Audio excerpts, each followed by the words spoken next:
Same principles apply as ever. It's an open seminar. You're supposed to join in. You're supposed to get encouraged to do your thing. Say what you need to say. Tell me whatever you think, and we can kind of like get into this. I want to have like a back and forth. Otherwise, it's kind of pointless.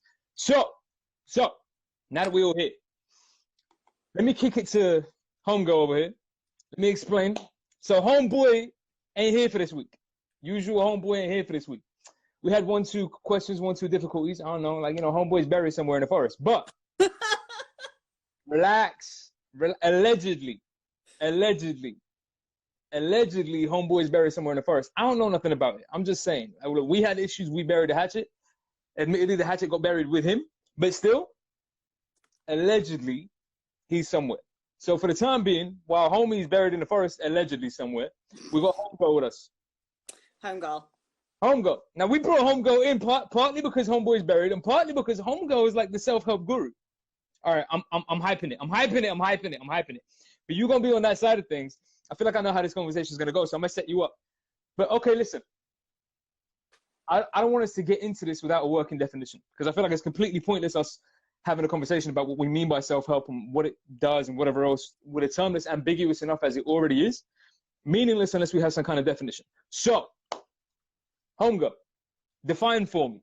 The self-help. It's Ifar. Tell me. Did you know? I'm mad curious. What's self-help? Well, I'm baffled. The use of one's efforts and resources to achieve things without relying on others. Now wait. No, see, this is my point. See, this is the problem we're going to get into. This is exactly my point. This is why I don't like dealing with the self-help bullshit. Run that back. Self-help is what? The use of one's efforts and resources to achieve things without relying on others. So let me ask you a question. Every time I make breakfast in the morning for myself, am I self-helping? In a way. Like if I wipe my own ass after I take, I'm self-helping. In a way. We started to see, like, are you seeing a problem here? No, I think you are. But isn't that, it's like become this category, but shouldn't it just be this thing that, yeah, you're right, self-help is all things that we do for ourselves? No, but then if it's this is okay, so this is what we're gonna get into. Here's my problem. The term is so fucking ambiguous. It's so fucking broad that it encapsulates almost anything. And it's so long as you have a term that encapsulates anything, you don't need the term. I've got a term for that. You know what it is? Anything. I don't need a term that encapsulates all things. I've got all things. That's my term for all things. You know what you should do to help yourself? All things. Yeah, homie, well done. Good, great. Thank you. I'm much clearer now in my mind as to what I should do in my life. Thank you for setting me straight on my days. I should help myself by myself without appeal. You know, come on. So listen. Okay, go in a bit more. No, listen. All right, look. There is a background. I'm chatting shit, but there's a background to this. This isn't out of nowhere. It's not from nothing, right? So it's worth bearing in mind at all times that this we're not doing etymology this week, but I'm going to break this down. It's worth bearing in mind that this self-help concept is not something that we have always had, right? Like we know this. I'm not saying for good or bad. It's not always been there as an ongoing idea, right? This is a post-World War II, very particularly United States kind of European concept. I say that because we tend to forget like history and context, right? There was a Victorian era. You can't ask a Victorian what self-help is. There's no self for a Victorian. What are you talking about? Like if I'm a Victorian, it was shameful for me to reveal myself and deal with my issues and kind of like outwardly express my personal problems and what have you. There was a shame attached to it. You didn't do it. That was the whole revelation that was Freud. Like the revelation of Freud was the fact that he shone a light on this concept of self, right? So prior to that, at least prior to Freud, we can say with certainty it's not a popular concept. Yeah. Post-Freud, you've got this kind of like psychoanalytic, very, very technical understanding of self, but that's about as far as it goes. There's no like self-help, as it were. That hasn't quite developed yet. You got to wait until post-World War II, and then things start to change, right? And I was also saying earlier that we don't think this also happened like Eastern-wise, you know? Nah. This is kind of very much a Western Europe. The very Western thing, the concept of self-help or the way that it's understood over here is not, like, it's just not the case in Baghdad. Like, I'm sorry, if you Listen, We've I'm got an bigger Arab. problems. Yeah, fam, I'm an Arab. You go to a guy in Baghdad, but listen, you know what you need to do? You need to figure out your self-help right now. You need to align your chakras. That's your issue. You know what I'm saying? You need to spiritually recognize yourself and come to recognize the truth that is that you are what? Shut the fuck up. Like, have you seen Basra? Like, what are you talking about? Like, what are you talking about? My G, I haven't had a kebab in 20 years. Like, shut the fuck up. What are you talking about? So, all right, this is what I mean. This concept is a very, very Western concept. It's a very new concept, and it only developed post World War II, and it developed as a deliberate thing. Like, this is why I kind of like I cringe whenever people talk about self-help, because it was a deliberate ploy. Like, people were deliberately tricked into thinking self-help was a thing, and it worked. It's what's so fucking depressing about it. Motherfuckers are running around now talking about self-help. It was a trick from day one. So let me explain. Trick, yeah. Tell me more. I feel like we need Trick. you know. Oh, so this is one of those moments. You see, this is one of those lower the cap moments. This is one of those. Yeah, You know yeah. what I'm saying? All right, we're getting in deep now. I feel like we need the right song for this, you know. Trick. Nah, we do. Nah, let me peep game. No, peep game. Listen up. No, hold on. Let me tell you the tricks, right? Let me tell you the ins and the outs. Shh, don't tell nobody. No, shush. No, shush though. Listen, I got mad tricks for you. Listen. No, the truth of it is this. So, Sigmund Freud had a nephew. Strange, like, you know, they have family members. Sigmund Freud had a nephew. You know, psychoanalysts are humans. They have family members and stuff. So he had a nephew. And his nephew was a guy called Edward Bernays. Edward Bernays grew up in the United States. He's an American citizen, so on and so forth, grew up in New York City. Edward Bernays caught wind of what his uncle was doing. What he called him Uncle Siggy. Uncle Siggy was doing, right? He caught wind of what Uncle Siggy was talking about, what Uncle Siggy was doing. And then Edward Bernays had this thought, which was he saw the manipulation of the propaganda that worked at World War II, right? He saw what happened when a whole population, the United States population, didn't want to enter World War II. But as a result of the propaganda machine they pumped out, that opinion changed fundamentally, right? People suddenly felt like, nah, we should go to war, whatever else. It was a propaganda machine that convinced them to do it, but it worked, is what caught Edward Bernays' eyes. So he asked, well, if it could work in wartime, why can't I use that same propaganda principle in peacetime? Like, why couldn't I use the same principles to manipulate the masses to get them to do whatever the fuck I want in peacetime? And when the revelation, the thing that blew his mind, the thing that made him kind of go, oh, okay, this will work, was Uncle Siggy. Because he figured, I can use the psychoanalytic techniques that Uncle Siggy has figured out as a way of manipulating motherfuckers to do what I want. So he invented this field. The field is public relations. And no, wait for the joke, though. Wait for the joke. The field is public relations, right? But he only calls it public, and he says this in an interview. This is like available on fucking YouTube. He only calls it public relations. He says, because, yo, sorry, I'm just being distracted right now because somebody called me a poops. And to be fair, I got to take it on the chin because it's kind of accurate. But from that one person, anybody else said that shit, I'm going to come at you. But from them, it's cool. I'll explain later. But the point is, he says that he has to call it public relations because he says propaganda had become a dirty word after the Nazis. So he just took the first couple of letters he could think of. He took propaganda, called it public relations, and got away with it. Right. And that was it. And public relations meant this. It meant specifically targeting the populace, the population of the country, to manipulate them into performing particular consumerist actions, right? So the first step he took to ever get this done, this was the first most famous example that he did this, and it ties into this whole feminist Western idea of what it means to be an independent woman. And Let me explain. Don't get mad. Nobody throw their estrogen at me. Relax. Listen, we'll give you time. Yeah. I don't want no ovaries thrown at me. Relax. Hold up. We'll get to it. This is what happened.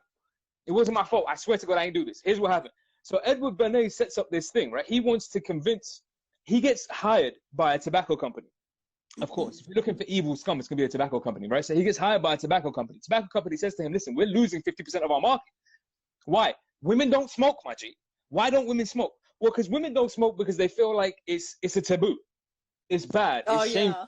Negative associations. Like, particularly in that kind of a society in the 1940s, 1930s, 1920s, what have you, there was a negative association with the image of a woman smoking. So they don't do it, right? So this tobacco company comes up to Bernays and says, listen, can you fix this? How do we get to that market?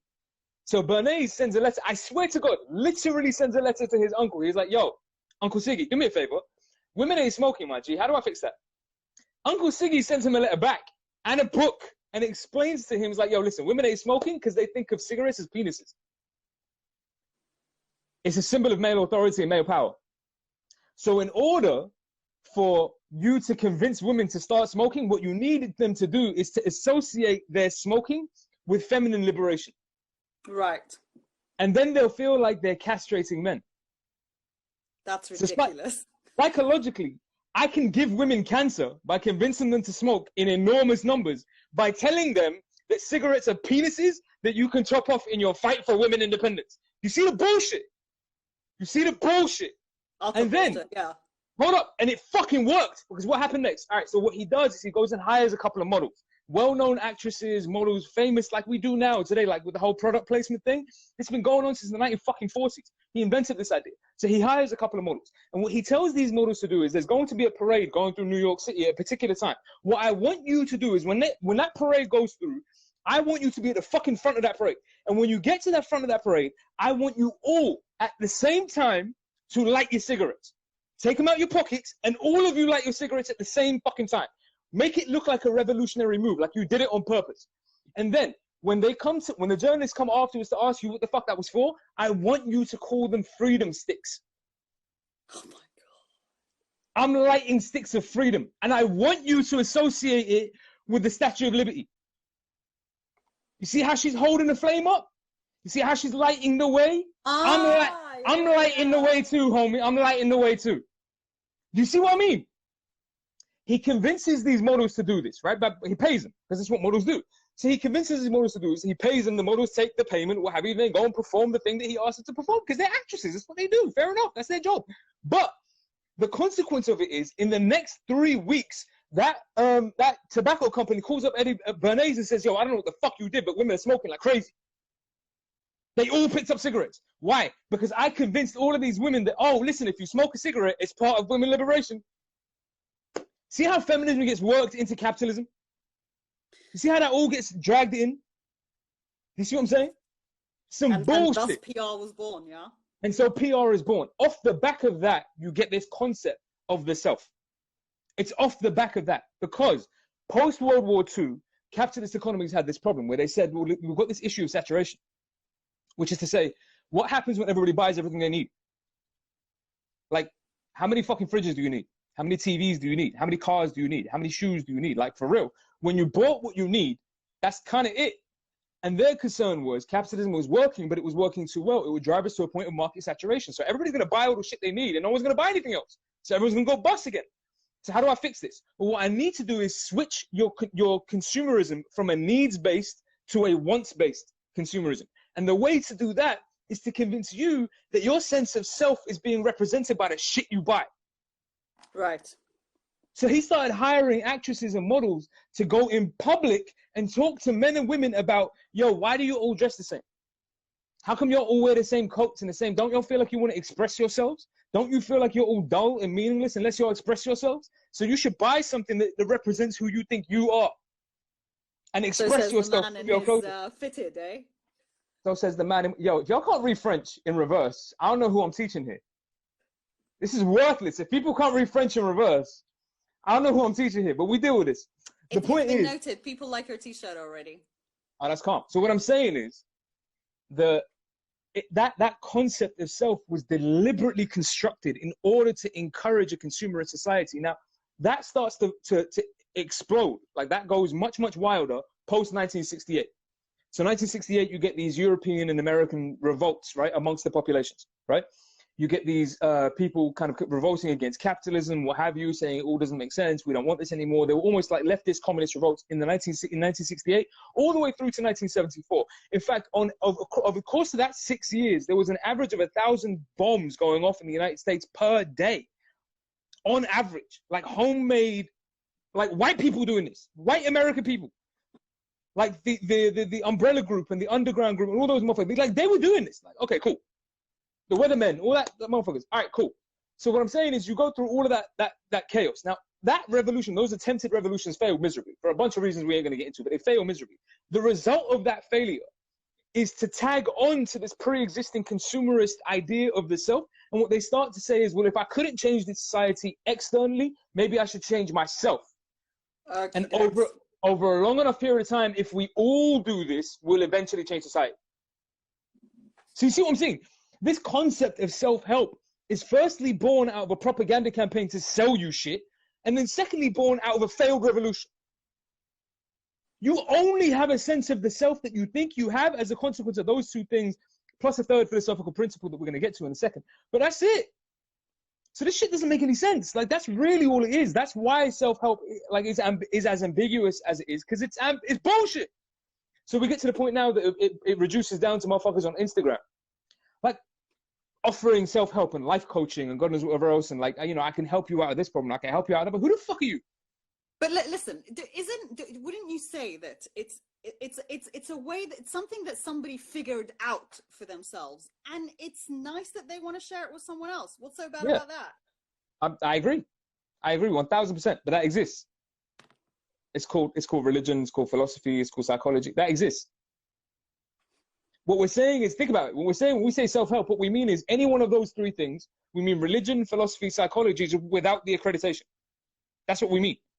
Sure. Because any motherfucker's offering you self-help, like, I've been through shit in my life, and, you know, I've experienced things, and I've learned how to better yourself. Well, I'm a great entrepreneur, and I made £1 million in 6 weeks, and I can teach you how to reach your goals, or God knows whatever else. So I can teach you how to become me. What I'm saying is, once you reduce the value of these three things, religion, philosophy, and psychology, or whatever else, but like accredited assessments of the self, you reduce the value of those things, and what you end up with is like, okay, well, I could just call myself a self-help guide, and that's it. And then I can appeal to those things. That's why they all use these like dodgy ass half Buddhist quotes. Like, they use dodgy half Buddhist, half Nietzschean quotes that none of them even understand. Which, no, go ahead, do your thing, because I feel you buzzing. I feel it comes. I'm just saying, you kind of said it. Like, couldn't you make the argument that spirituality is a form of self-help? Yes, but that's called Buddhism, Taoism, you know, Zen. It's all self-help, is it not? You read a book to get an idea of something, and you're helped. Yes, so no, how's absolutely. that different? Because that's not a field. Like, no one, when a Buddhist is talking, when Buddhism is talking, when Buddhists talk about what Buddhism talks about, or when Zen philosophy talks about what Zen philosophy talks about, the last thing they're talking about is you helping yourself. If anything, they're trying to get rid of your concept of yourself. Like, please don't help yourself. The problem is you have a fucking self. Like, why are you running around here trying to help yourself? And then what you did is make two of them. Like, it was bad enough you had a fucking self. That was hard enough to deal with. But what you went and did is made two of them motherfuckers and got one of them to help the other one. And here's what I need to do, right? What I need to do is have a better reflection of myself and assess myself better. So I need to get one of myself to help my other self. Like, what the fuck are you talking about? Like, what are you talking about? Like, it's gibberish. It's just total. But this is what I'm saying. It's because it's rehashed. It's poor versions of a rehashed philosophy, and it has consequences. So the result of it now in the educational environment, for example, what happened is the result of that is it shifted the blame. It shifted the responsibility from a teacher to a student. So if a student isn't doing well, it's not because the teacher did a bad job at teaching that person. Every student isn't supposed to do well. They're students. That's the idea. Like, when I'm learning to ride a bike, I'm supposed to fucking fall over. That's the idea. Like, that's why I'm learning. If I didn't fall over, I already knew you should be suspicious. Do you know what I mean? If I'm going to school and I know all the answers, that's not a clever student. You ought to be suspicious. Their parents did something. Like, they know something. That's great. I'm not saying it's bad, but that's not a regular type student. Your regular type student should be the one that falls over on a regular basis. So the teacher's job is to make sure that you don't keep falling over. Now, if the student continues to keep falling over nowadays, that's your fault as a student. That's on you, because you ain't work hard enough, you ain't study hard enough, you didn't revise long enough, you didn't understand deep enough, you didn't pay enough attention, you got this, God knows whatever else. And the most modern version of this is, well, nah, it's because you got ADHD. Nah, it's because you got dyslexia. Nah, it's because you got some kind of social awkwardness, and what you need is these kind of 4 or 5 pills that will help you through this bullshit. Like, you see what I'm saying? And now you got everybody drugged up. No one's teaching any fucking body. That's true. Because the responsibility got shifted, because the idea is that there's a self, and that self is kind of your responsibility. I can't, like, it's that thing, it's the most annoying thing in the world is that when motherfuckers tell you I can only sell something to you up to a point, because really at the end of the day, it's up to you. Nah! Yeah. No, that's not how that works. Do you see what I'm saying? Yeah, so, like, what I mean is that, so it has this consequence for education, but it has a similar, really, really negative consequence for work. So what ends up happening in the work, just listen to the language. I find it terrifying. I don't know why people don't find it more terrifying. I'm terrified. But listen to the language that we employ at work now. Everybody's encouraged to have an entrepreneurial spirit, right? Everybody's encouraged to go and achieve their goals. Everybody's encouraged to go and get that bag. Everybody's encouraged to go, morning grind type thing. You wake up and you grind, fam. You go and achieve your goals, fam. You set your own determination for yourself, fam. You don't worry what other motherfuckers say about you, fam. You go do you, fam. All that bullshit. All that fucking noise. All that bullshit, right? But that's how we're being encouraged to work nowadays. Now, to my ears, all that sounds like is everybody telling you to go and enslave yourself. Because yeah, so they pass the buck on. Yes, because is it me or did we not, since the Industrial Revolution, spend 200 fucking years fighting for what little rights we currently have when we go to work, only for us to go to work and have them convince us it's a good idea? I need to do this shit myself. Have we lost the plot? Fam, I didn't want to go to work. That's why you're paying me. Why am I suddenly entrepreneurial as fuck? I was fine before you bought the world. Yeah. Then you bought the world. But entrepreneurial is slightly different than, work that you do for others. Not that I... No. I totally agree with you, of course. Okay. Being entrepreneurial is not the same thing as being employed at work, but they use the same language. When I go to work, sure. The things that G me up, like anybody on here who has a job, tell me if I'm lying. Anybody who's got a regular type 9 to 5, tell me if I'm lying. That when you go to work, you're encouraged to have that kind of whole achieve your goals type thing, set your targets. You're supposed to kind of have that spirit of achievement and determination and get over the problems and all that kind of bullshit, all that noise. Why would I have to achieve a target I didn't want to fucking do in the first place? Why do you think you're paying me? Yeah. I think you got confused. You're paying me because I didn't want to be here. So what the fuck am I trying to achieve a target for? Fam, if you want me to work harder and achieve a target, pay me more. That's how that works. That's how that fucking works. I'm sorry, I don't understand, we've gone completely nuts. That's how that fucking works. For the last 200 years, we busted our ass to get to the point that I was worth being paid for. But if you're going to make me work like this, I have to get paid. Cool. Yeah. If you're going to work harder, you got to pay me more. You can't be like, nah, man, you got to have that entrepreneurial spirit. If you ain't about your money, and you ain't trying to get that bag for yourself, I don't really know if you're committed to this, my G. I'm not committed to this. I'm not. I don't made you think I was committed to this. I am not committed to this. You made me sign a fucking contract. You knew I wasn't committed to this. I had to sign a contract, my G. I'm only here because they put bills on my house. Otherwise, I'd be calm. If I was allowed to feed myself and build my own home, you think I'd be fucking here? But do you need a self-help book for that? Fam, listen, you want me to throw shit at you? We could do this. I could throw shit at you from here, and it doesn't count as abuse. It don't count as abuse. So in any case, listen, what I'm saying is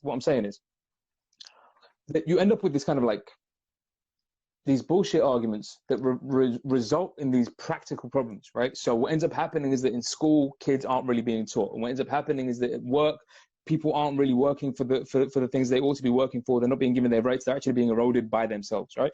And it's all as a result of people just appealing to this kind of really badly rehashed, unthought through, unclear, without the accreditation version of fucking spirituality, philosophy, psychology, whatever else. They're all just rehashing Buddhist quotes and Zen quotes and Nietzschean quotes, and nobody even knows what the fuck they're talking about. In fact,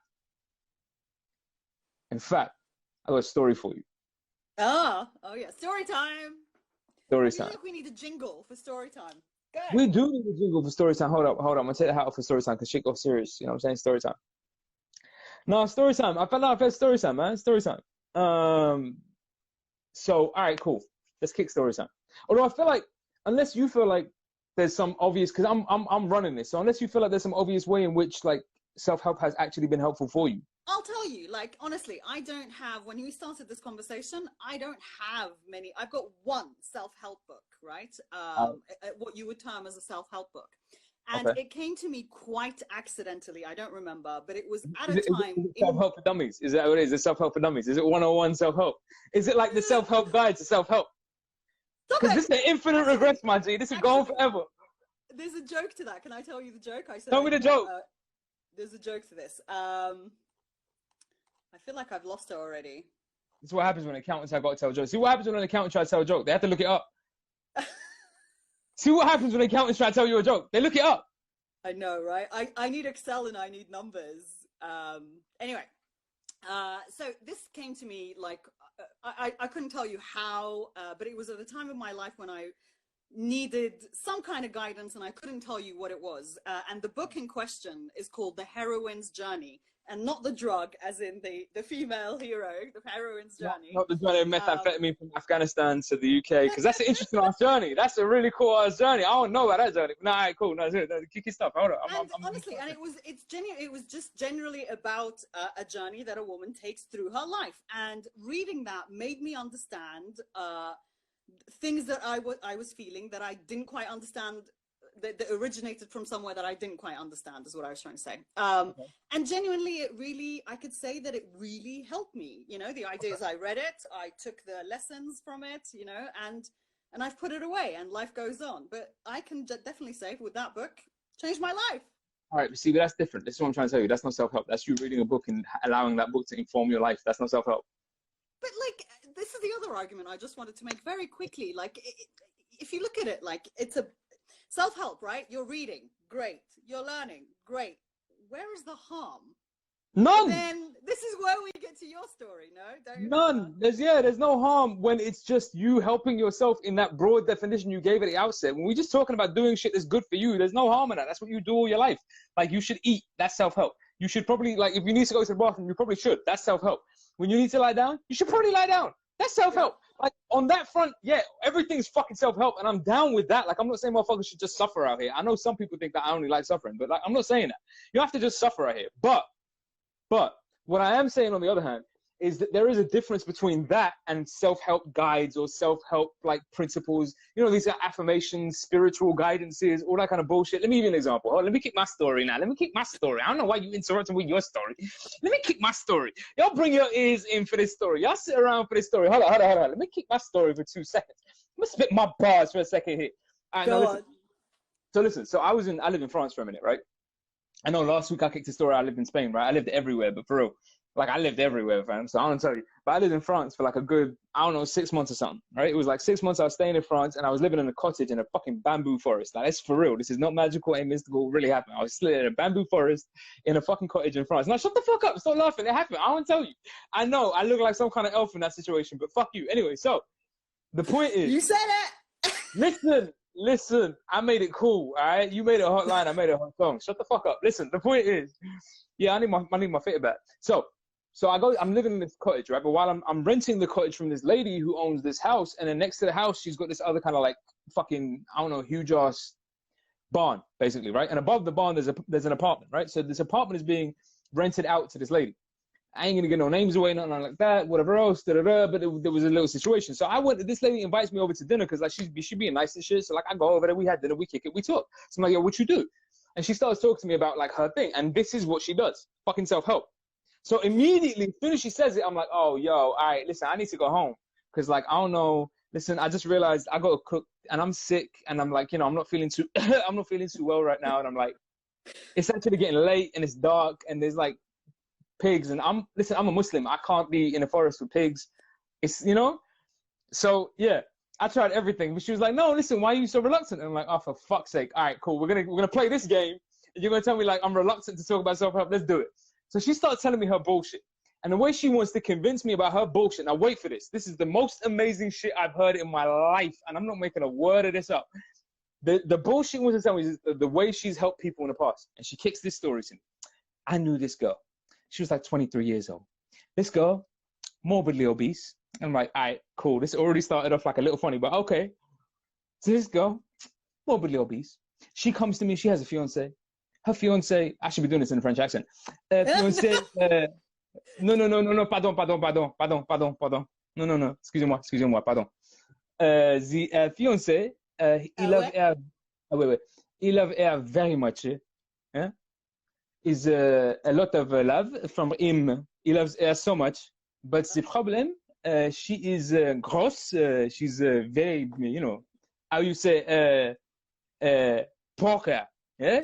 Big. Don't be mean. I didn't say that shit. She said it. I ain't say that shit. It's not me. That's my opinion. I have no problem. I don't judge people when they wait. I was huge too once. I'm just saying. That's what she said. Anyway, so she says the problem is that because she's so fucking like big, she feels self-conscious and she can't be with her man. Like she feels a little self-conscious, like being intimate with her boy, gonna do whatever else, and like that's her fiance. He's trying to marry her, and he has no problem with her appearance whatsoever. He says, "I don't give a fuck what you look like. I'm trying to, like, I'm trying to do my thing, and I'm trying to marry you. Like, what the fuck is wrong with you?" But she's like, "I don't feel right because I don't feel like I look right, or da da da da whatever." So she's all self-conscious about it. So she comes to see this self-help guy to try and get her over, which is problem number fucking one. If you're obese, can I just make this clear, just to anybody listening? I'm not saying anybody here has got this issue, but I'm just saying to anybody who like knows somebody who has this issue, or knows somebody else who knows somebody else who has this issue. Let me just say this loud and clear. If anybody's fucking obese, please don't go see a self-help guy. If you're obese, please go to the gym or something. Or like, I do you one better. Run to the gym. Run to the gym. Run. Like chase the gym. Run. And when you get tired, when you get to the gym, run home. Run. Chase house. Go run. Like, you know what I'm saying? Just it's fucking anyway. So she goes to see self-help guy. Cool, because she's morbidly obese. She needs to get over this. Cool. So the self-help guy, what's she do? She sits her down. They talk about her life. They talk about her upbringing. They talk about who she is as a person, and then they start meditating. And I'm like, okay, fucking hell. All right. I don't think the Buddha ever said anything about if you're fat, meditate. I don't know. I'm not an expert on Buddhism, but I don't remember that sutra. That like you must become one with your fatness. I never heard it. I'm just saying, I don't think it's in there. That's a Batman thing. In order to understand. In order to overcome fatness, you must become fatness. I'm like, nah, that's how you kill yourself. You know what I'm saying? Like, that shit don't work. Like, in order to become a heroine, I must become heroin? I'm like, nah, that's a drug addiction. I don't know if that works. But in any case, so the point is, so she says she sits her down, they start meditating, and then they start going into these kind of like semi-hypnosis sessions where they investigate her past fucking lives. And she comes to convince this girl that you are currently morbidly obese because you were pretty and thin in a past life. Oh no, sad, no. No, I'm not making this up. I'm not making this up. I'm not making this shit up. I'm not making this shit up. I was right there. I was right there, homie. I was right fucking there. I lost my shit when I heard that shit, but I was right there. Like, that's what she said. Listen, you were pretty and thin in a past life, so you fat and obese in this life, which is like, I don't understand how she didn't slap her right there. Because she's basically calling her ugly right now. Even though her husband is saying you're good looking, and she came to you to tell you that she had problems with her insecurities, and you just called her ugly to her face. And I'm like, yo! And not only did you call her ugly to her face, but you told her that it was fatalistically determined, literally, like in terms of the universe, required that you were morbidly obese. Like, you could never just cut out on the cakes and go for a run. No. The universe demands that in this lifetime, you are fucking morbidly obese. So then, she tells me this story. I lose my shit, as you can imagine. Because I'm like, all right. Plus, I was fat once, too. I felt away. The fat guy in me just came out and was like, homie, get the fuck out of here. Don't say that shit to me. I felt away. So, in any case, she says this. And I'm like, let me ask you a question, though. How long were you seeing her? She was like, I don't know, 6 months. She's 23. Yeah. Life hopefully lasts till like she's 60, 70, 80, 90, some shit. Yeah. Feel like her weight might fluctuate in that time? Like, I'm just saying. It's a long time. Yeah. I just feel like her weight might fluctuate in the course of that time. Like, I'm just saying, like hopefully she don't get sick, right? Fingers crossed she okay. God bless she okay. But like, I'm just saying, like, if she gets sick, I assume she gonna lose some weight. Because like, you got sick now, that's what happens. You know what I'm saying? I'm just saying. So what happens? Like, the universe has to tear itself up and readjust in order to account for the fact that now she lost weight. Like, you see what I mean? It's some bullshit. But it's because she'd convinced herself through her spiritual fucking self-help guides and all the bullshit books she's read that this is just how this works. That your sufferings in this life are a consequence of the mistakes you made in the past life. Does that sound like something to you? No, but for real, does that sound like something to you? If I say to you that your suffering in this life is a consequence of mistakes you made in the past life, what does that sound like?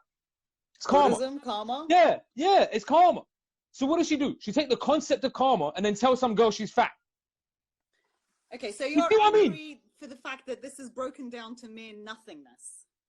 From something that was something. Bullshit. It don't help. Yeah, look, because we're not talking about anything. There is a thing that it comes from.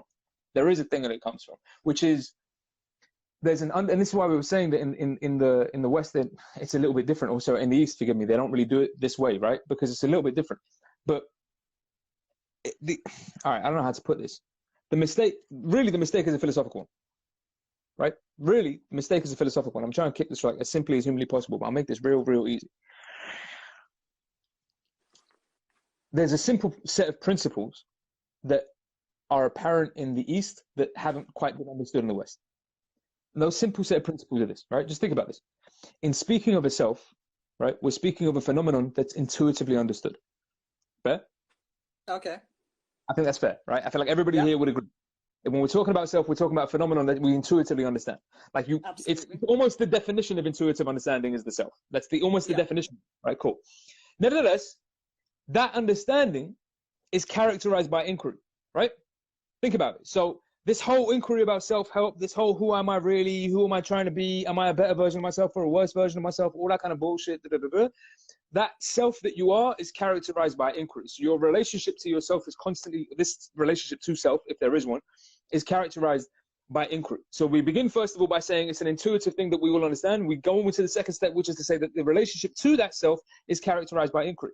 Therefore, if it's something I intuitively understand and I'm nevertheless inquiring about all the time, then self is essentially or fundamentally a compassionate entity. So move accordingly. Beautiful. See how simple this is? Beautiful. No, you see how simple that is? Very Hold simple. up. Nah, hold up. I don't think we hit that right. Nah, hold up. Nah, I ain't really feel that. You know what I'm saying? I ain't really feel that. Like, I ain't I get no didn't even react. Do it again. Nah, I ain't feel it. We remixed it. We gonna run this back. No, hold up. We got a crowd. Ain't no one say shit. Y'all ain't freak out. You know what I'm saying? Like, nobody flipped. I'm expecting minds to, like, boom. Like, come on now. I'm saying. No, seriously. What I'm trying to say is that if the self is something that is intuitively understood, which is the definition, that's what we mean by self. But if the self is something that is intuitively understood, and that intuitive understanding is characterized by a relationship of inquiry, which means you're always asking after yourself, then your fundamental function, or the fundamental function of the self, is compassion. That's to say, you're inquiring after that which you understand all the time. Why? Because I'm trying to understand it better. Who does that? What are you doing other than to try to be more understanding of a creature, more understanding of a being? So when you have a self-help problem, like I feel insecure, or I've got some issues, or I don't know if I'm confident, or I don't know if I'm achieving my targets, or I don't know, whatever the fuck that is, your issue is one you already understand. You know how you know? You're talking to your fucking self.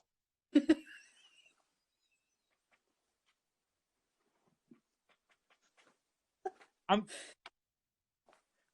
just saying, in case we weren't aware, fam, when you're being like insecure and shit, you know who knows best who's insecure? You. You know why? Because it's you that's doing the insecure thing. Like, you see one point? It's an intuitive thing. If it's an intuitive thing, you're talking to yourself all the fucking time. That is you, fam. There's no tension. There's no like, how do I correct myself? How do I overcome myself? How do I become the self I'm really trying to be? How do I what have you? That whole construct doesn't make any fucking sense. Like, as soon as you start to begin down that line, you can't successfully achieve anything. It actually impedes any attempt at progression. Because that line of thinking, like, how do I overcome myself, or how do I better myself, or what have you, that sense of distancing yourself from yourself so that you act on it, like you're author over yourself, that whole thing means you can never achieve the target you're trying to get at. Think about it like, you ever seen the Don Quixote? You've seen that the donkey with the carrot? Oh, yeah. And the whole idea is that the carrot is hanging in front of the donkey. Donkey wants the carrot, but the donkey's too stupid to know that it's hanging from a stick. So as many times as I move forward, I will move the carrot forward ahead with me. It's the same concept with the sense of self. The same thing. Every time I look at myself and I'm like, yo, I'm trying to make a better self and I don't feel like I'm progressing, it's that carrot you fucking chasing all day long. You are the self you're trying to deal with. What are you talking about? Like, why are you mediating yourself? Can I ask a question? To ask too, but I ain't answering none of them. Hey, I don't talk to police, homie. I don't talk to police. I don't know nothing. I thought I was the accountant, not the police, mate. How you think that's how they catch the criminals? They talk to the accountant, fam. It's true. That's how What happened with Capone? What happened with Capone? You think I don't know? You think we forgot already? I don't talk to... Nah, I ain't gonna say to you. We don't snitch out here. The question is, granted that you can't, like, you are already yourself. The question is, like, there is a medium to understand what you're thinking, right? Rationalization, you know, I'm saying self-help is a form of understanding steps to understanding you, like to understand what a feeling is, or no, but that's my point. But how I arrived at that. Okay, but again, I agree. Like what you're doing is divorcing, you're separate, you're distinguishing two things. And I agree with you on the one that you're talking about. So where we're talking about self-help is a practical thing, like in the sense that I did this at the gym yesterday, and the result of it was that I sprained my fucking back. So I shouldn't do that again. Yes. Yeah. Yeah. That's good. We should do this. I agree. Like, no, I don't know where, there's no dispute here. If what we're saying is that if you broaden the fucking concept out that far, no, I ain't gonna argue with you. If what we're saying is I did this in my life and the result of it was that I felt some pain or that I felt some suffering, so I probably shouldn't do that again. Yeah, you probably shouldn't do that again. I lied to somebody and the result of that was that they made me feel bad about myself and I felt bad about my relationship with that person, so maybe I shouldn't lie again. Yeah, that's a good fucking lesson. Maybe you shouldn't lie again. I feel like a shitty person. Maybe it's because I treat like people like shit all day long, so maybe that's why I'm a shitty person. So I shouldn't do that anymore. Again, yeah, that's fine, but that's a practical thing. We're not talking about self-help there. Those are practical. That's how you live your life. Yeah. Like that's how generally speaking people function. That's the everyday function. The self-help part of it, that's to say the part where you get Instagrammers, and I ain't talking about me. Get the fuck out of here. Any one of you lot say that's you doing it right now. I swear to God, I will block you from this group. Is this a case of the eye does not see itself, Ethan? So get the fuck out of here, August Comps. Don't hit me with that shit. I even know where these quotes are coming from. I'm the PhD in this bitch. Yo, King Kong ain't got shit on me. All right, listen. What I'm saying is, yo, it's bars from every cultural reference. It's the same. What I'm saying is, that sense of that self-help thing that we're really talking about is that field of not study, but that field of entrepreneurship or wherever else, where people are trying to get you to get in touch with yourself, find the real you, find the authentic self, and what have you, and ask yourself a really simple question. Like I was saying this to a friend of mine the other day, and it just like didn't make no sense to me, and I was like, let me just ask you a really simple question. If you're trying to find your authentic self, no, wait, no, I know you and I have been here before, but wait, no, this ain't the same thing. No, I've remixed it. Hold up. If you're trying to find your authentic self, presumably the self that you currently are is inauthentic, right? Okay. No, but right? Because I'm trying to find my authentic self. If I'm trying to find my authentic self, I'm currently not my authentic self. Sure, I'll go along with it until you get to your point, yeah. Otherwise, there's nothing to find. Like, I am my authentic self, so there's nothing to look for. But if I feel like I need to look for my authentic self, it's because I'm currently not my authentic self, right? Right. Cool. If I'm currently not my authentic self, now you explain. I'm just curious. How does your inauthentic self authentically find an authentic you? No, I don't get it. No, I'm just curious. How can you trust the results of that investigation when the one doing it is fucked in the head? Yeah, that's true. And then I know there are some people in here. No, wait. I know for a fact there are some people in here going, oh my God, do you mean that wasn't really my authentic self? What? Like, oh my God, does that mean I'm not really who I think I am? But what does that, fuck, help me? No, fam. I agree with you, but Get the out. methodology of thinking and practical and helping yourself, that's still authentic, genuine, no? Get out. No, get out. Get out? Okay. Get out. Now, get out. Now, get out. Listen, no, what I'm saying is, there is a way of helping oneself. There's that, what you're talking about, those practical things. And again, I agree on that practical level of just doing those things that a person needs to do in order to help themselves. That's just how you function. That's how you live your life. And there's nothing wrong with that. That's what people should be doing day to day. Like if I learned something was a bad thing, I probably shouldn't do that fucking thing again. I mean, that makes sense. Like you're supposed to do that when you were 3 and 4 years old, right? Yeah. There's absolutely nothing wrong with that concept. The problem is that when you adopt a framework for your self-analysis that puts a mediation between yourself and yourself, the result of that is that you will never resolve whatever that problem is, because the mediation itself is necessary for the analysis. So you're never going to get to the point where you are yourself. Never. You set it up so that you can't. Because every time you want to see if you're yourself, you've got to go back and analyze it again. When you go back and analyze it again, you set yourself at a distance, and you're going to find things you did or didn't like about that self that you're now distant from. You're not that self anymore. But you did that to yourself. I ain't do that. Mm. You made up a fucking avatar of yourself, put yourself at a distance from it, which is 2 avatars, really. You created 2 avatars of yourself, put yourself at a distance from it, and went, what do I think of that? And then when you didn't like the results, reconnected with that self and went, I must be a bad person. Fam, you're fucking insane. That's insane. That's batshit fucking crazy. That is. That's not me. You're just batshit nuts. Like Okay, you so what are we discovered. missing in all of this then? How should we be thinking? Where is the I missing link that got so diluted into self-help? I like that. How should we be thinking? Alex, that's my kind of question. I like that. Well, you are the philosopher here, you know. Listen. There's two really, really simple things, right? First of all, it's understanding the nature of the problem, right? And then second of all, it's starting to apply solutions. So we've got 10 minutes and watch me kick like deep. Listen, this is what the fucking value of the show is. Hold up. If anybody was in doubt, hold up. Let me explain to everybody, listen, to however many motherfuckers are you in here right now. Let me just break this down to you motherfuckers. This is 8 years of postgraduate, deep-ass fucking research and study, some fucking 8,000 books and whatever else. God knows how many bits of writing I produced, all done by fucking hand, for me to hash it down in the next 5-10 minutes for you guys. If you ain't concentrating right now, I swear to God, I'm gonna find you. Listen, you all follow my account, I follow you motherfuckers. I will email everyone, I will DM the fuck out of you. Listen, took me 8 years to figure this shit out. And it's probably all still wrong. It's killing me. Anyway, so listen, to break it down into 2 5-minute sections, let's make it real simple so we can wrap this up, right? One is acknowledging and understanding the problem. That's a necessary first step. And you do this in order that you don't make that mistake again, right? The same though you were saying as a practical thing, it makes perfect sense. As a practical concern, the first thing a person does is acknowledge the mistake they were making previously in order they don't make that mistake again, just so you know what it is, right? Cool. So acknowledging the mistake that you're making previously is what, I'll break it down in the next 3 minutes now, but I'll break it down. What in philosophy is called ontologizing the procedures of rationality, or ontologizing rationalism. And I'll explain what I mean by that. What we're basically saying is that what happens when you read into the structure of your own mind what you think of as the correct procedures of rational thought.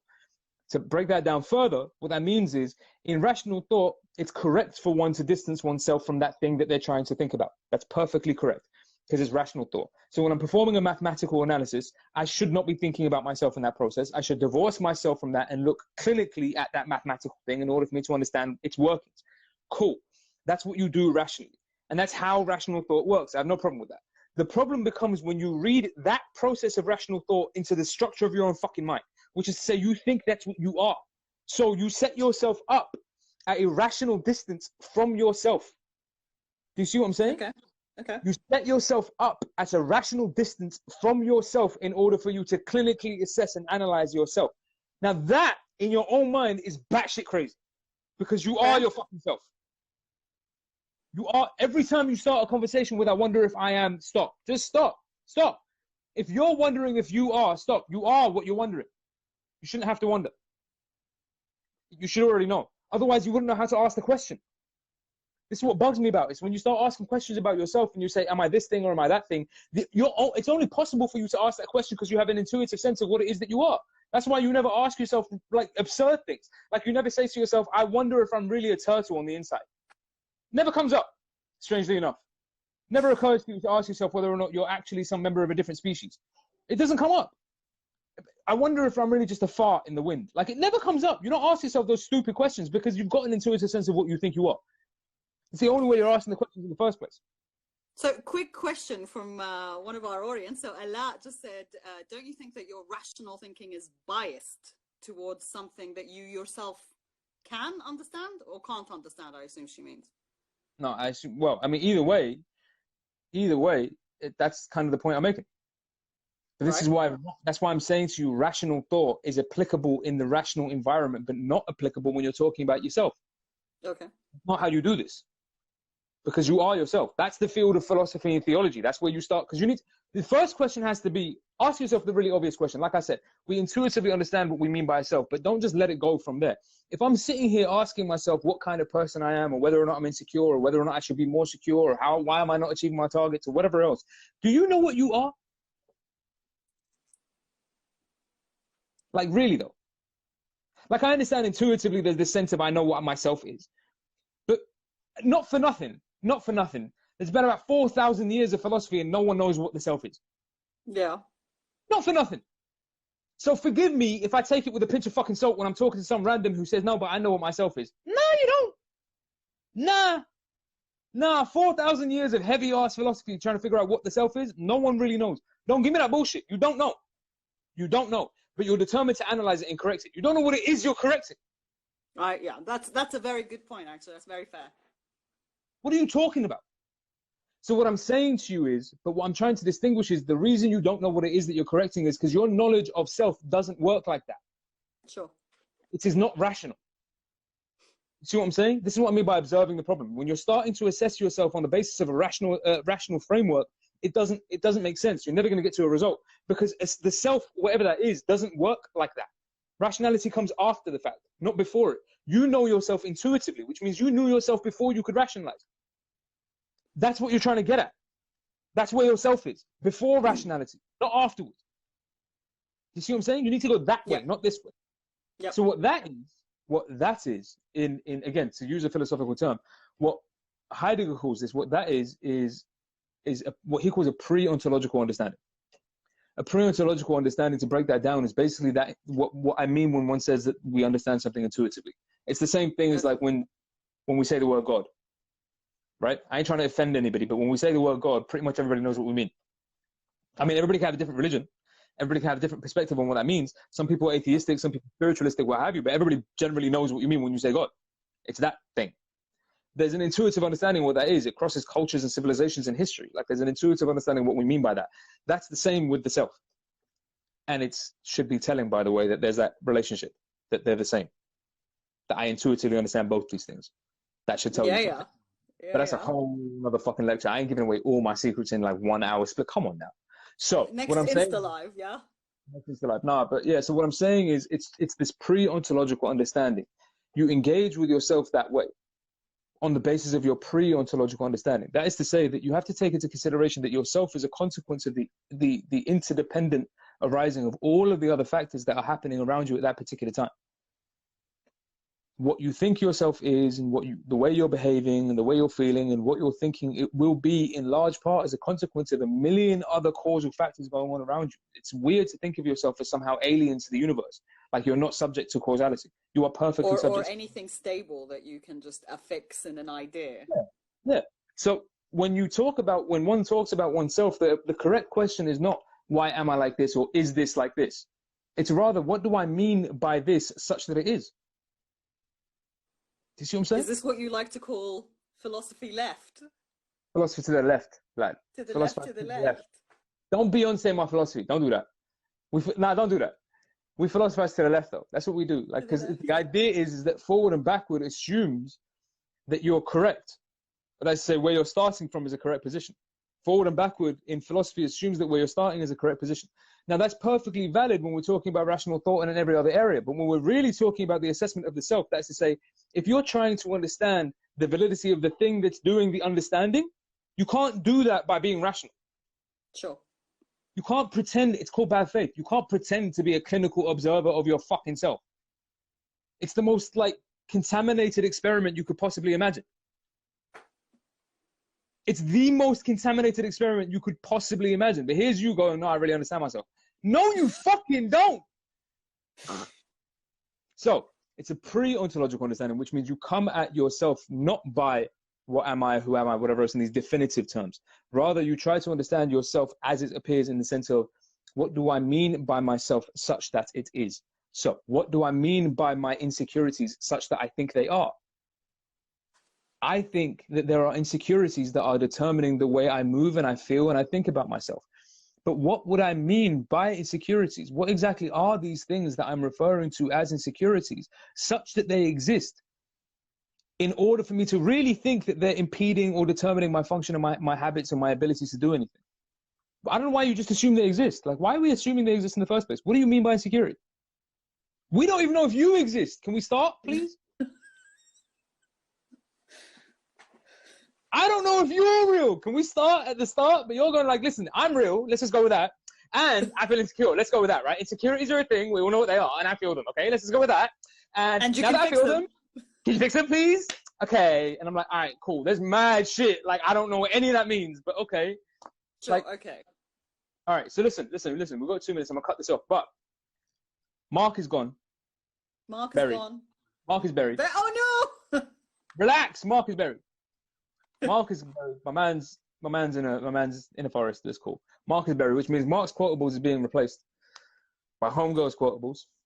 It's the Homegirl quotables. It's Homegirl quotables. Homegirl quotables. That's quite good, actually. I quite like it.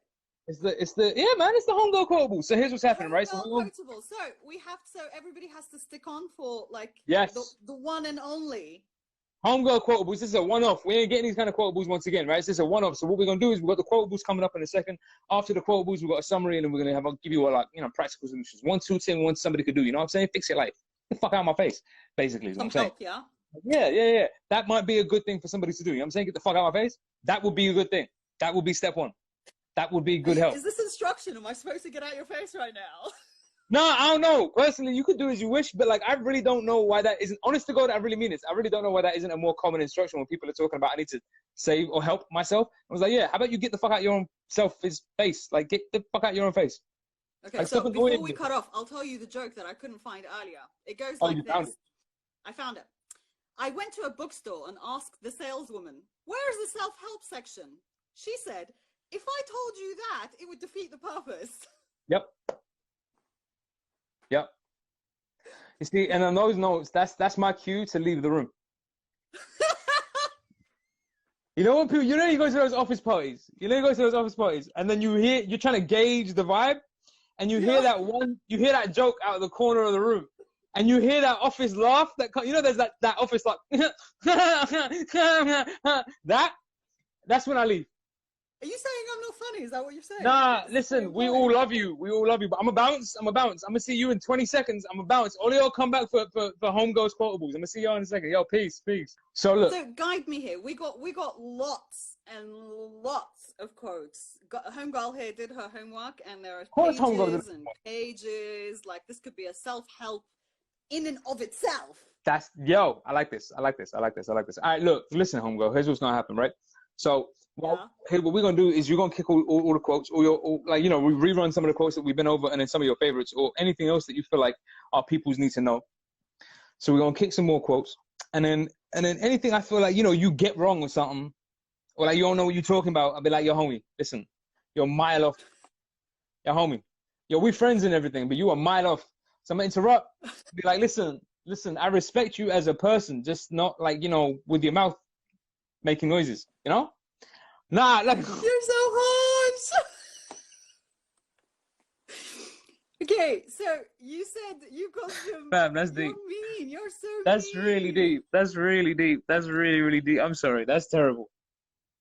So no, but for real, there's like stuff that you said, which like some really good stuff, and then there's some general things.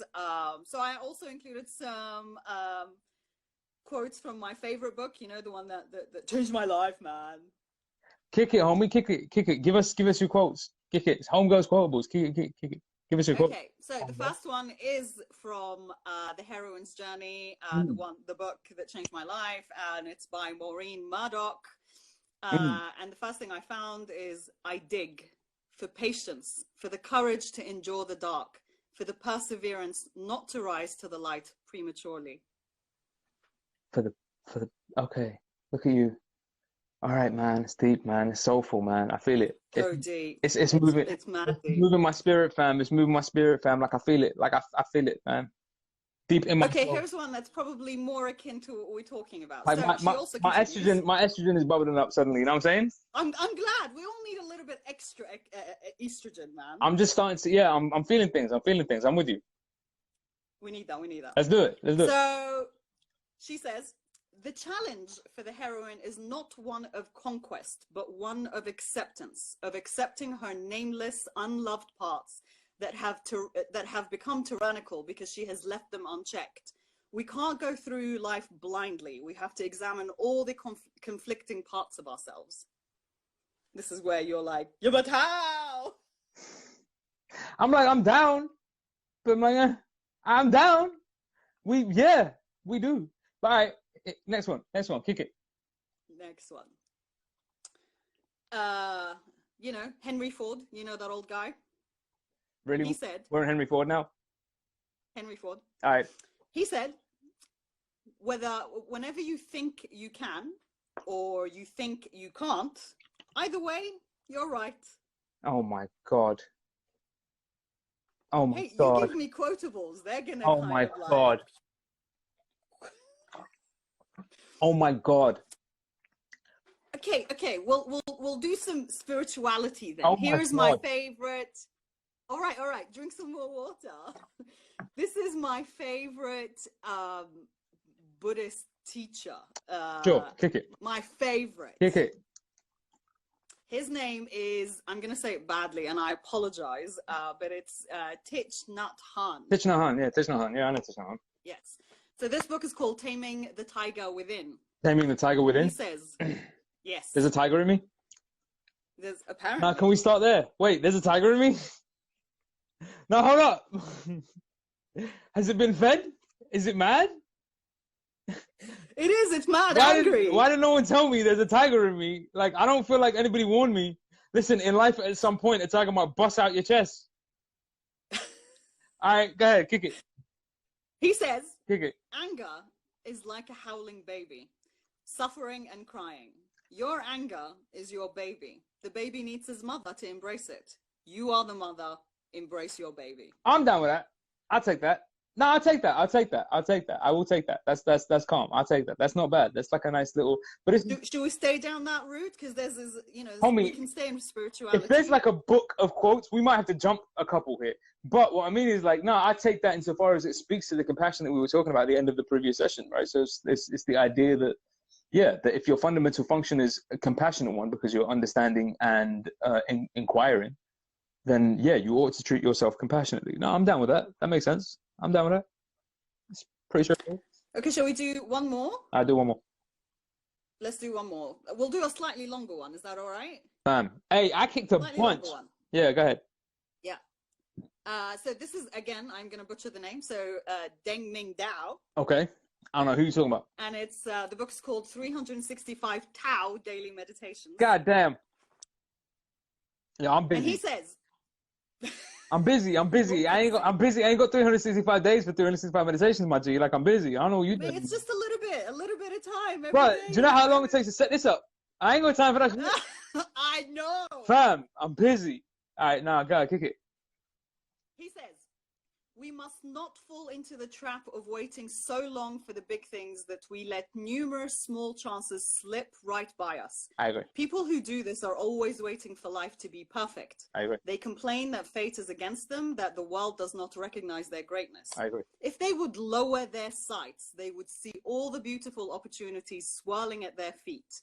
If they would humble themselves enough to bend down, they could scoop untold treasures up into their hands. I agree. Listen, I agree. I don't necessarily like the language of lowering your sight and whatever else, because I understand that a bunch of people is going to read that like I shouldn't be ambitious, right? Which isn't the same thing. But I agree with the basic principle. You see what I'm saying? It's just that I just feel like somebody's going to read that as saying, so I shouldn't be ambitious, or I shouldn't try to achieve things, or I shouldn't set a goal for myself, or whatever else. I think but here's where I agree with it inherently, right? I was having this conversation with a friend of mine the other day, actually. No names or whatever else, but I was having this conversation, and what I said was, in all of these instances of self-help, the first thing you want to ask yourself is, what is the standard for success? Right. The first thing you want to ask yourself is, what is the standard for success? That's to say, if I'm appealing to a self-help guide of any description, right, or I'm appealing to any kind of self-help guidance, whether that's affirmations or spiritual guidance or whatever else, what exactly is my standard for what the fuck I would call being successful or no longer requiring self-help? Because if the standard for success is to never again feel insecure, or to never again feel like lacking in confidence, or to never again feel like you don't like yourself, or to never again feel like you're having a bad day, fam, that ain't gonna happen. Let me just say that right now. Like, that ain't gonna happen. So anybody who's selling you self-help on the premise of you can get over this, lying off rip. Off rip. Like, you're just lying. You're just lying to me, because I know you still feel insecure. What the fuck are you talking about? Why are you here? That's true. To get paid, right? And you need to get paid, right? Because if you don't get paid, right, you can't pay your bills, right? That's why you work so goddamn hard. You know, that's a little bit of insecurity. I feel a little bit of insecurity. Admittedly, it's economic insecurity. It's not your fault, but you feel that, don't you? Yeah, I feel that. So what are you talking about? What do you get off? Standing here telling me what you think I should do in order for me to never again feel insecure. You're still pissed off because your mother didn't hug you enough. Get the fuck out of my face. So it's that. It's like, my issue is the standard for success that's set up whenever people get into self-help is fucking insane, fam. Like, it's okay to feel bad about yourself. Like, I don't know why you like yourself. Honestly, I don't know why you like yourself. It's weird. Yeah.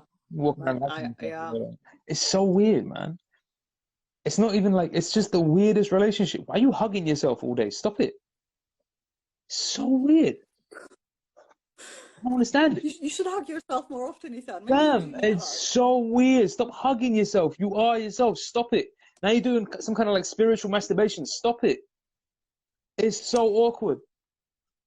So, hey, can I do one last quote from you? Kick it. Oh, well, we could always do 2 or 3 of those. There's always time for some of those. Shit. Go ahead. Go ahead. Wait, hold up. Wait, hold up. Go ahead. You can listen to your own self, mate. Oh, fam, no, go ahead. Pick it. There might be some wise words in here. So, Third, the Great, once said. I like how this is going. No, go ahead.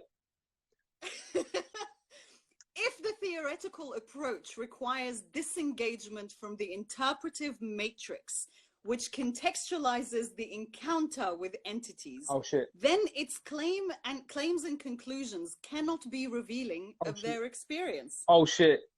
Oh shit. Like, oh my God. Like, oh my God. Like, what just happened to my mind? You know what I mean? Like, what was that? It was your mind, Ifad. I hate to break it to you. That was your mind. Oh man. Was this like a real instance of self-help? Did I just help myself? You just helped yourself, mate. Yo, thank you guys for coming along. Yo, peace out. 1. I'm gonna see y'all later. This is done. We good. Nah, for real. I just helped myself. We good. Nah, for real. Peace. Okay, no, seriously. What the fuck? No, no, but it's good. It speaks to my point. No, like obviously it speaks to my point. It's my point.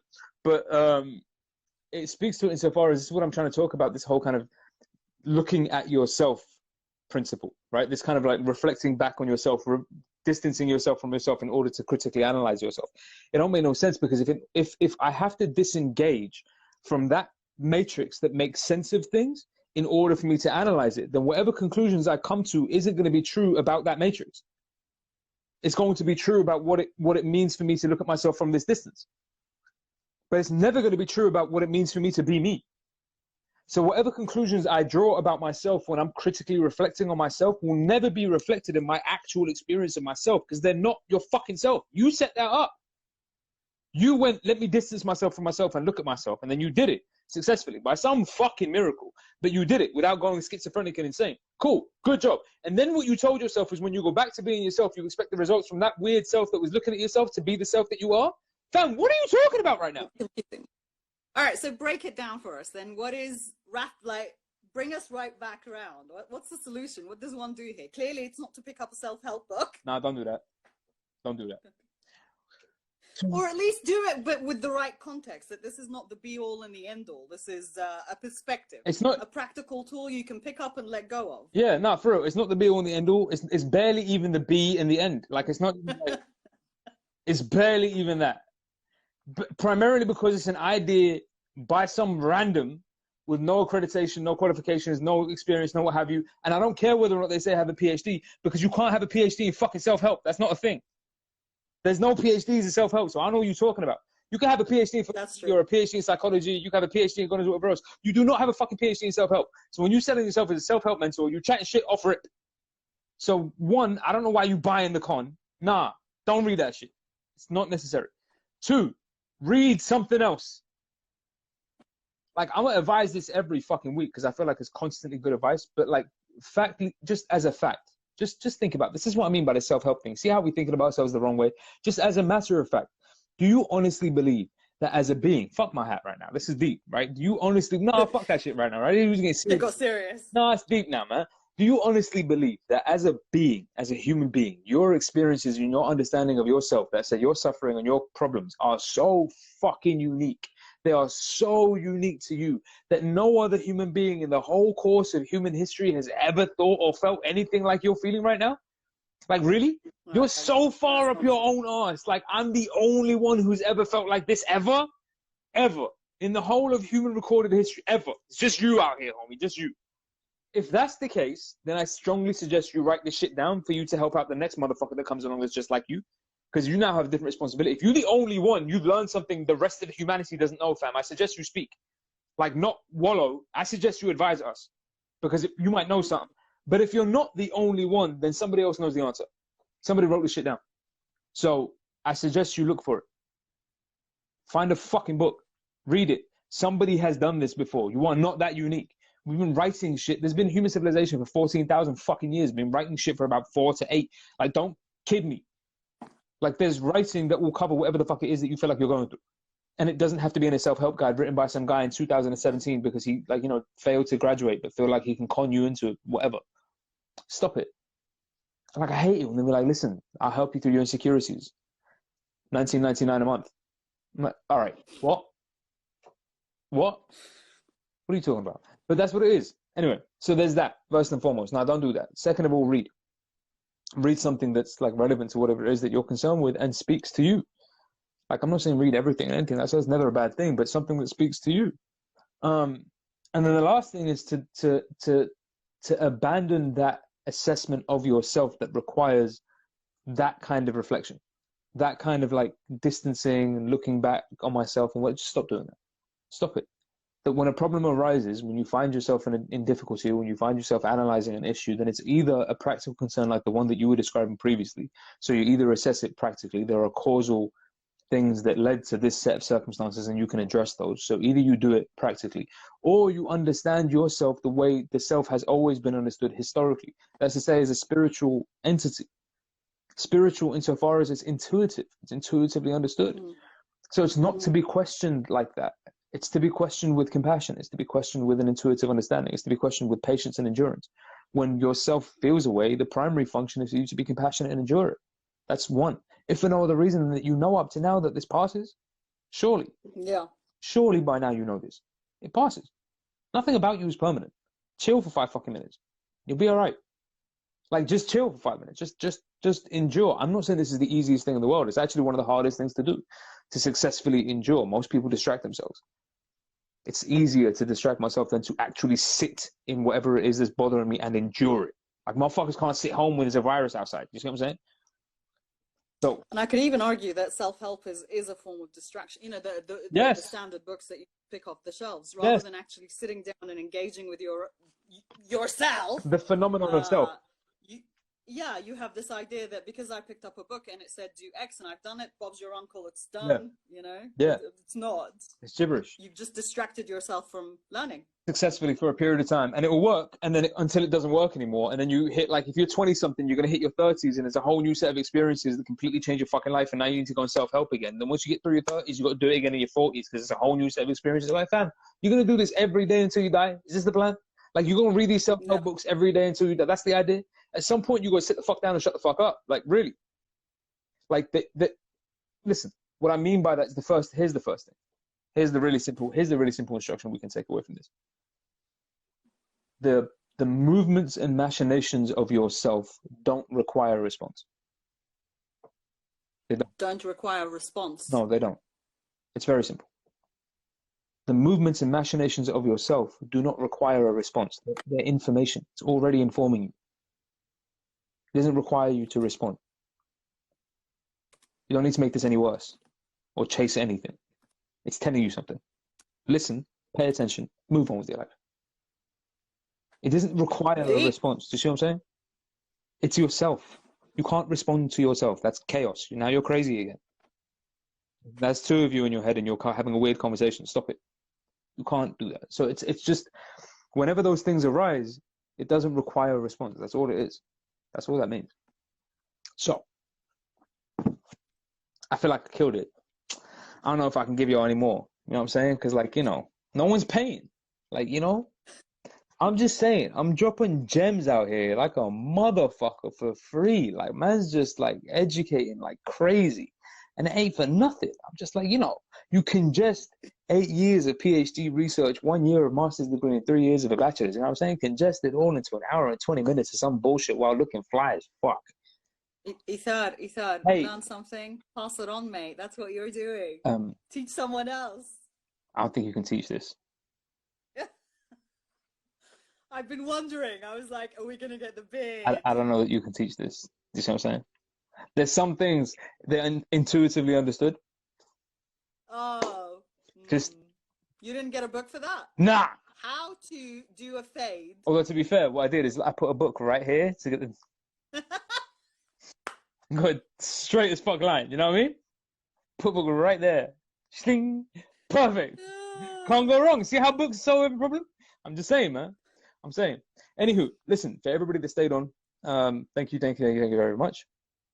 Peace and blessings to everybody. Obviously, everybody stay healthy, stay safe out there. Shit's still crazy. Stay the fuck home. Everybody stay the fuck home, please. I can't say that enough. Stay the fuck home. I feel like that Instagram little thing should be changed to that. Not stay home, just stay the fuck home, because I feel like it's Stay the fuck home. not making the point. You know what I mean? Stay the fuck home. You can turn it every which way, like, for fuck's sakes. Stay home. Stay the fuck home. But yeah, in any case, so everybody stay home. Thank you. Peace, blessings to everybody. Health to everybody. Hope you're all good. And then we back next week, 7:00. Right? Yeah. And we'll see. I mean, Mark's been buried, so I don't know what's gonna happen. Yeah. This poor guy. We'll figure it out. We'll see what happens. You know what I mean? I'm making no promises. We'll just see what happens. Anywho, all right, man. Peace. One blessings to everybody. I'll see you all later, man. Take it easy. Next week's 7:00, man. Peace.